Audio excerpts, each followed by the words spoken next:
Katika jina safi la mwanao Yesu Kristo, takatifu ishie juu mbinguni, Mungu mwaminifu kwa wakati huu na masaa haya.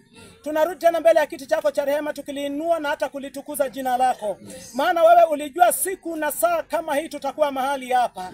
Jehova, hivyo tumekuja kuweza kumsindikisha mpendwa wetu. Tunaomba Bwana kibali kutoka kwako asubuhi ya leo, kwamba shughuli ya siku ya leo ya mpendwa wetu ikafanikiwe. Tukaweza kumsindikisha kwa amani Jehova.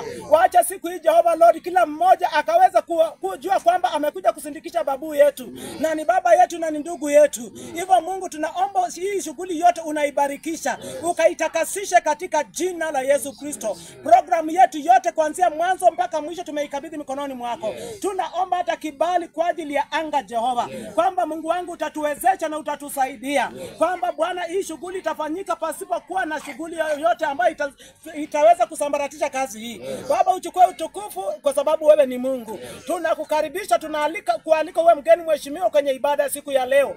Asante Roho Mtakatifu, maana pia wewe tumekukaribisha ukaweza kujumuika pamoja nasi tangu mwanzo mpaka tamati. Tunakuinua na tunakuabudu. Tumekuja kinyume cha hila zote ya mwovu shetani.